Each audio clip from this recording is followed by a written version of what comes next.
Hey, welcome back to the channel. Today we're gonna be listening to a track that got introduced to me by one of the Discord members. The track in question is, let me check my notes, Boi Продолжается by Aria. And allegedly these guys are known as Russian Iron Maiden. Is that a true statement? Well, we will see. But before we go, if this is your first time on the channel, I welcome you because in here we analyze the music that we love from the perspective of an active musician and professional music producer, but using language that everybody can understand, in a way to expand knowledge when it comes to music production and songwriting. So, it's time to rock and roll. Here we go. So here we go, Бой Продолжается by Aria.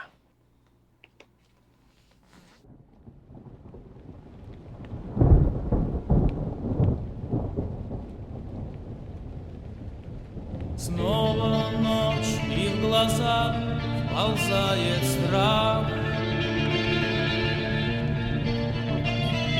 Сон и смерть так похожи, радость и страх. Страшно быть одному и ждать рассвет, как спасение. Страшно плыть по течению, войны уже нет. Нет, а я молчу, нет, я жгу свечу, чтоб не спать, чтоб не спать. Нет, а я молюсь, нет, а я клянусь не отступать.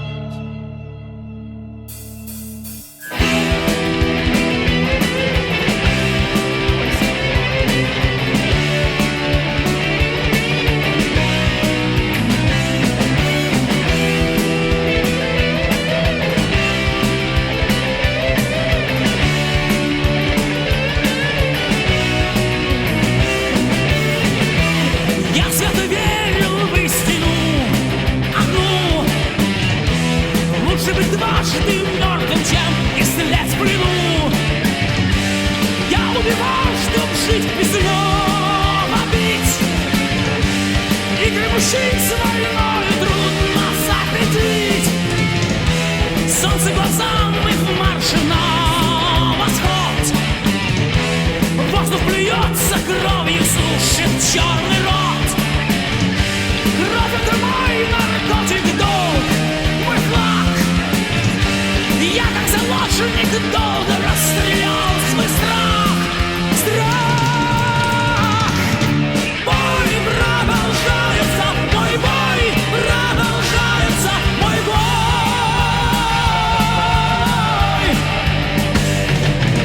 Бой продолжается, мой бой продолжается, мой бой.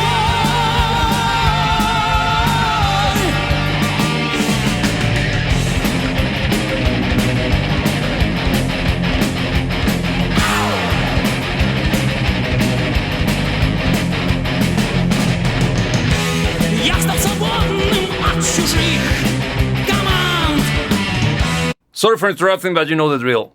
Okay, I was told that I should expect something similar to Iron Maiden. And yes, it is quite similar to Iron Maiden, but I wouldn't call it a blatant ripoff, because I could hear plenty of different great bands that I actually like, that are quite clearly quite clearly influenced Aria to develop their music the way they do. I think they are still around, right? Tell me in the comment section.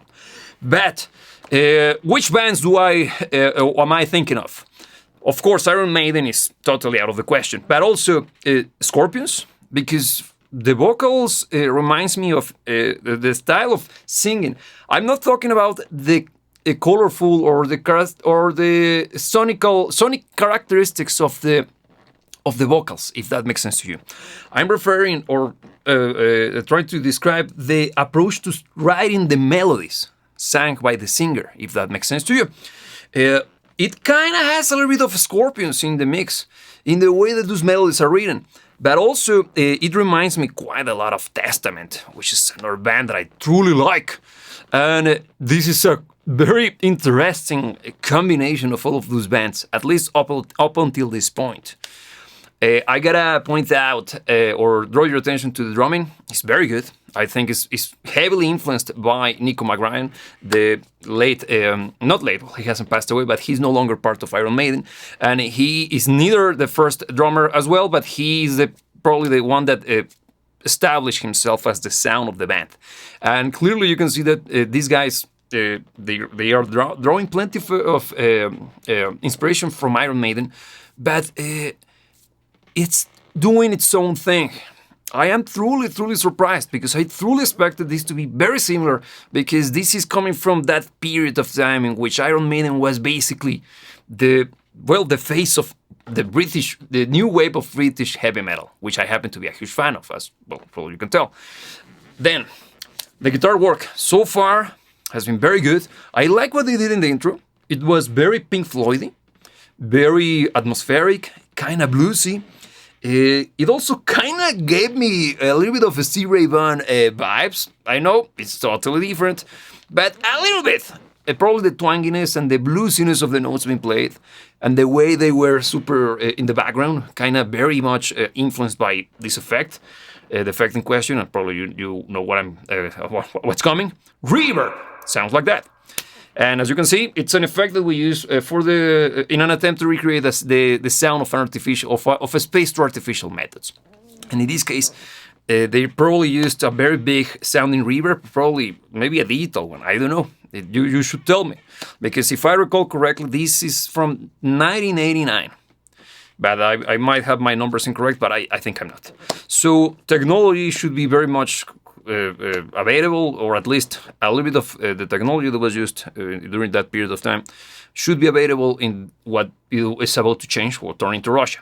Okay, now we're gonna keep rocking this bad boy, because there are many things I would like to discuss with you regarding the mix, and yeah, you'll see. Once we hit that stage, we'll discuss it. So let's keep rocking. Here we go. Война осталась в прошлом, скинула в туман. Здесь от холеных лиц меня тошнит. Я вспоминаю мертвых, и душа кричит. Солнце в глазах, как там среди камней. Я никому не нужен, день среди людей. Молча беру винтовку, каждый враг. Я не терял рассудку, ненависть мой флаг. Флаг.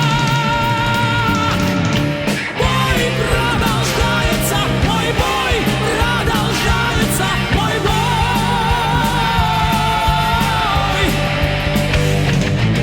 Бой продолжается, мой бой продолжается,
Okay, that was actually very good. I love the guitar solos. Those were fantastic. Very athletic playing, if I may say. Extremely acrobatic, but not overbearingly virtuoso, for lack of a better term, because there is a fine line between being fun, exciting, daring with your guitar solos, and becoming just self-indulgent and boring because you're just, well, practicing in front of the audience. And in this case, we got an incredible displays of musicality and skill. And I can tell from the style of the solos and even the guitar tone that we're dealing with two different guitar players, right? Because they are very much... it's a very interesting kind of... It's the Russian equivalent to the guitar work of Iron Maiden in this particular period, because it makes me think of Johnny Garrison and Adrian Smith. Yeah, but in a completely different take. Extremely acrobatic, I gotta say, because this is flashy. Those guitar solos were extremely flashy. And I was very much happy with the way that they finished off that particular instrumental section. They brought back the melodic elements of the track beautifully, just to reintroduce the vocals in a fantastic and very chant-like way. I mind that this track has to be amazing live, or used to be amazing live. I don't know if they're still around. But damn, that was badass. Now, let's talk about the mix, because, well, this is very interesting. Because usually when we listen to this kind of music from this particular part of the world, from this particular period of time, we usually will have to mention that production values are not necessarily at the highest or the best we will have access to. But in this case, I think we got a mix that it's very fitting for the style of music that we're listening to. Why? Because, well, metal from this period is not necessarily hi-fi. It's raw, it's punchy, and it has a particular grit to it that I think is very much captured in this particular album. So, yeah, I like that. So, look at that. For a change, we're going to actually not have issues with or trying to excuse the sound of the mix for a band from this particular period. And look, I'm not trying to sound disrespectful or anything. You know what I mean? Because technology and the whole geopolitical situation of that particular part of the world during this particular time period was very sketchy, to say the least. So, in this case, look at that. We got here decibel, which is the analyzer, or the tool that we use to analyze music through the use of a visual medium. And in this case, the first section is going to be the frequency range analyzer, which is displayed over here.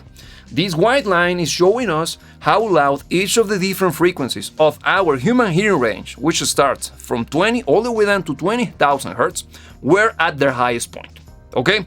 So, over here is basically nothing all the way to the top, okay?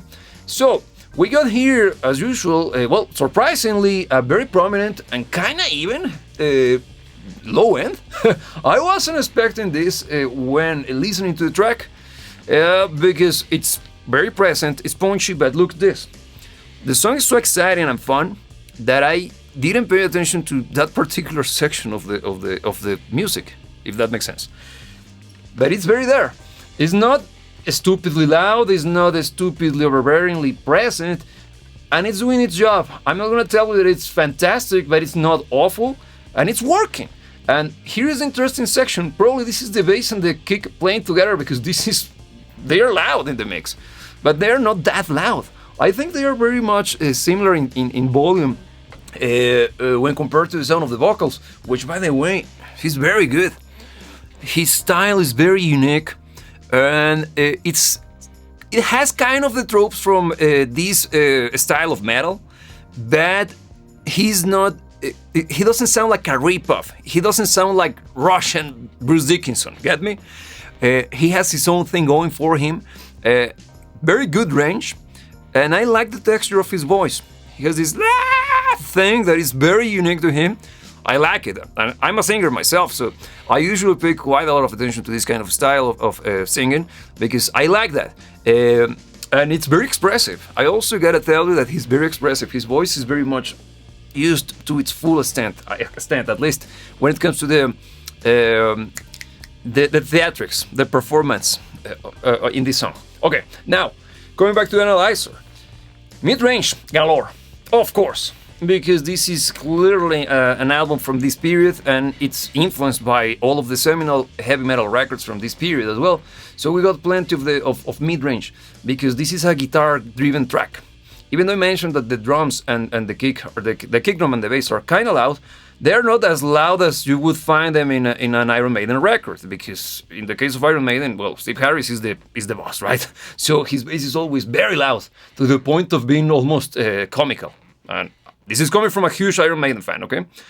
Now, in this case, we got a very prominent mid-range, which gives this kind of old school vibe, because more modern records tends to have a little bit of a more kind of B shape, kind of EQing or the frequency range, that gives a little bit more of this definition, a little bit of this detail, a little bit of this kind of hi-fi sound.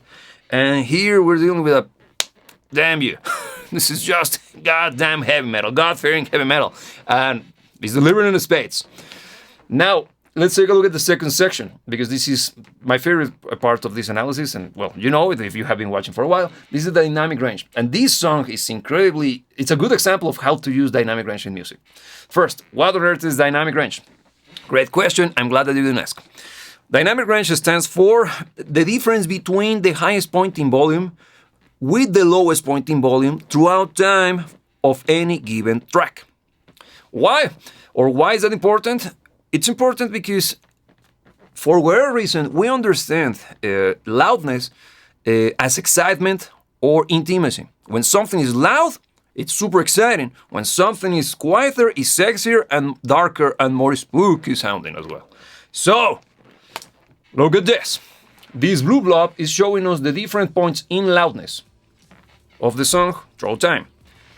And the higher it goes, the louder it was. This is introduction. Look at this. It's super quiet. And this is the moment in which the vocals were kind of sparse and very much far away from us.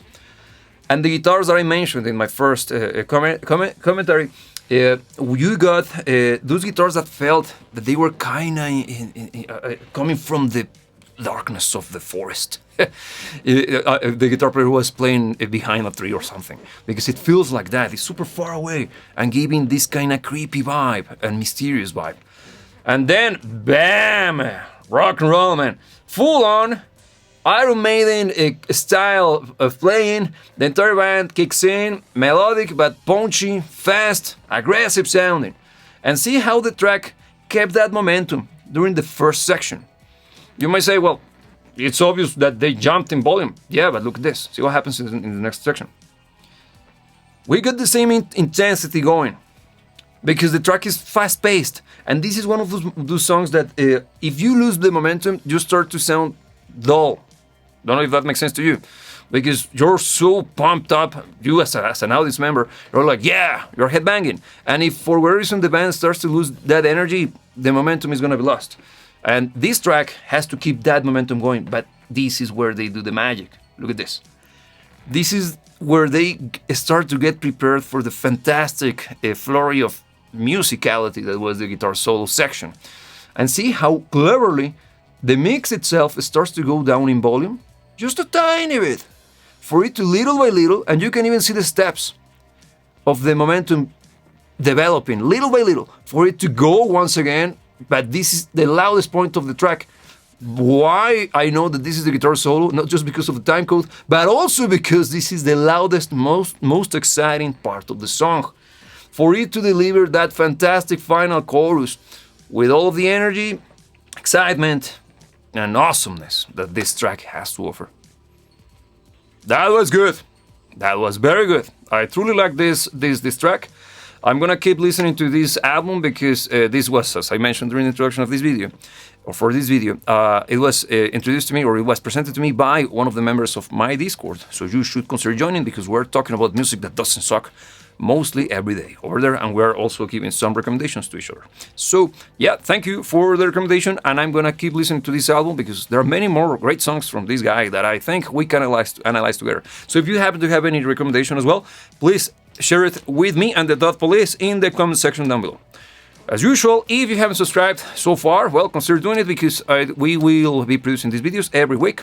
And the only thing that I have to remind you, as usual, is that you should never let anybody tell you what to dream about. And remember that I will see you when I see you.